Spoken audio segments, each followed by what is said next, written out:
Welcome back. President Cyril Ramaphosa has given the Special Investigating Unit the green light to investigate allegations of maladministration at Home Affairs.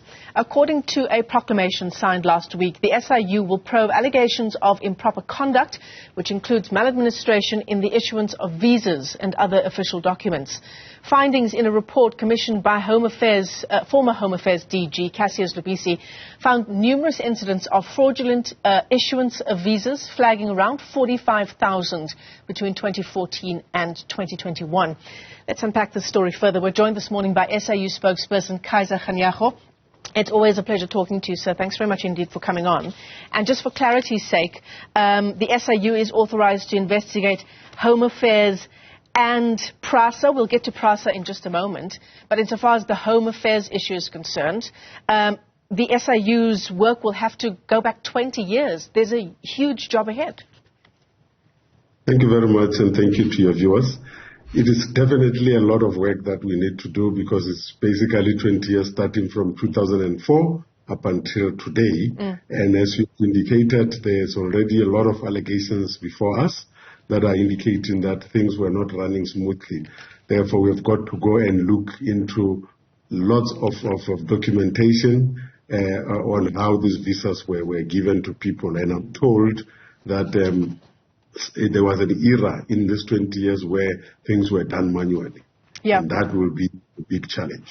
One question that I do have just reading about this proclamation is that it comes 2 years after that report was compiled by the former DG Kaizer. And I wonder, why it would take such a long time for this proclamation to come from the president when it is clearly such a massive problem. Yeah, obviously there are processes that we need to follow when we do proclamations, because the information came to us and we prepared the proclamation, send it through the processes, because it goes to the Department of Justice first, and the lawyers there want to check because they don't want comebacks. And then it then goes to the lawyers of the president in the presidency, and then they do the same, and only then they give the latitude for the president to apply his mind and then sign it. Therefore, for us, this is neither here or there, because at the end of it all, we will still go back to as far back as 2004. Whether this has come now or it would have come a year ago, it is still the same with us. Yeah. Can I ask you this, Kaizer? Would it have taken only a proclamation by the president for the SIU to take this route, given that we've known about this kind of corruption insofar as the issuance of visas is concerned for many, many years? Long before 2004. Yes, there are other ways where we can go through with the secondment. But we do not prefer that one because we do not have our full powers when we have gone to investigate on a secondment. Because on a secondment, what we basically be doing will be, the investigation would have been done by Home Affairs, and we then send our people there to assist them. But in this case, we have all the full powers, because now, once we find things have gone wrong, we are able to then take it to the next level. Therefore, we're setting aside those visas and all of the transactions that happen because of them. Therefore, you would have seen that this is a lot of work. It's not just visas generally, it is visas, different categories of visas. Therefore, it is important for us to deal with that, especially the permanent residents. You know that it was abused for a long time, and then this one of businesses and business visas, they were abused, as well as the citizenship and by naturalization. You'll understand the one of citizenship by naturalization allows a person to be a citizen who then ultimately have full powers to do everything, open bank accounts, get a job, and all of that. And if it was done fraudulently, there will be repercussions out of it. Yeah, it's strange that you mention the naturalizations issue because, of course, the Gupta family comes to mind, right? Other high-profile cases come to mind. The issue of the Malawian preacher, Shepherd Bushiri, and the issue of him being awarded a holiday visa, and then in 2016 a permanent residence visa, and then a South African identity document. I suppose the point I'm getting at, Kaizer, is once you've established that these are the people who are involved in committing fraud insofar as the issuance of different visas is concerned, what kind of sanction would they then open themselves up to, especially in a case where many, many years would have passed? Yeah, obviously we will come to that once we have the findings, but you will understand that one of the things that we'll have to do is to then set those aside. Right. And once we set them aside, it means anything that would have happened out of it, whether buying a house or doing many other transactions, will then become irregular. And unfortunately, you cannot benefit from an unlawful act. Therefore, we will then have to deal with that on the basis of that. But let us first investigate. Once we come to any conclusion, we'll deal with that. Where we find fraud, then we will have to do what we always do by referring it to the NPA to take it further.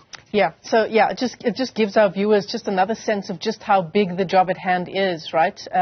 If there are homes that are still in the possession of people who don't have the correct documentation, the list just gets bigger and bigger of how big this job is.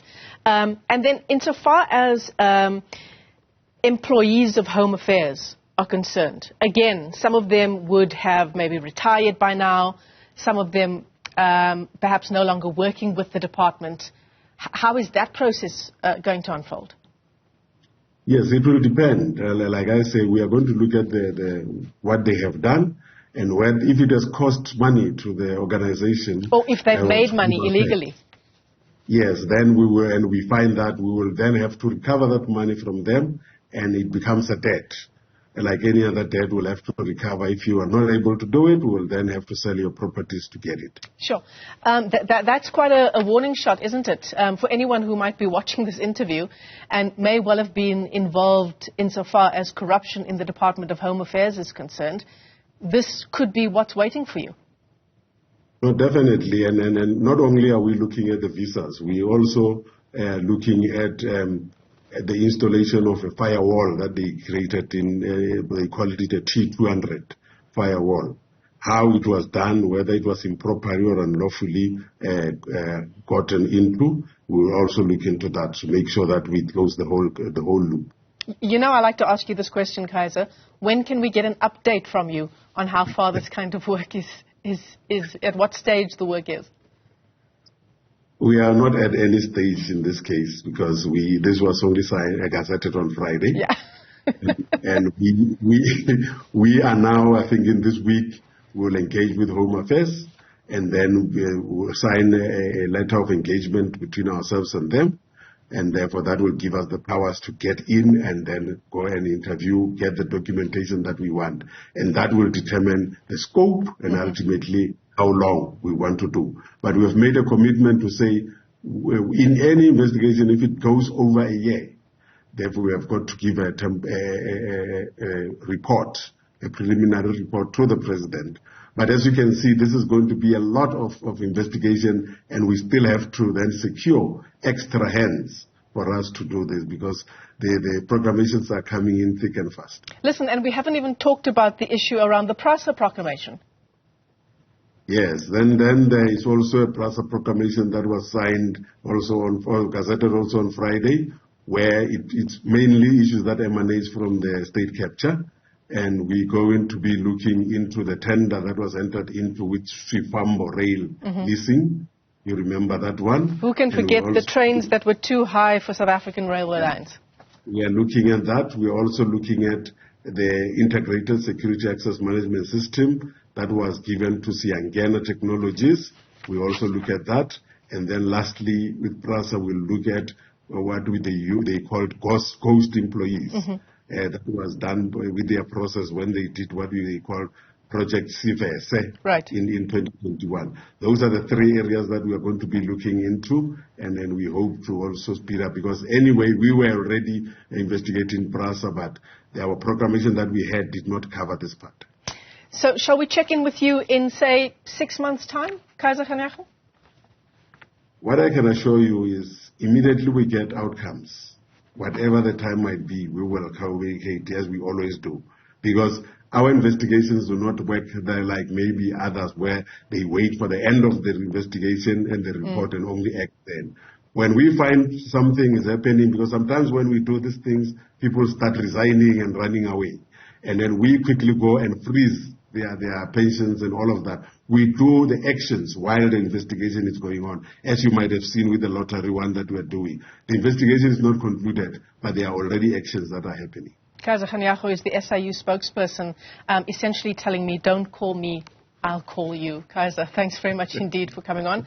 A massive job ahead insofar as corruption, not only at Home Affairs and the issuing of visas, but also investigations into Prasa and, who can forget, those 2 toll trains.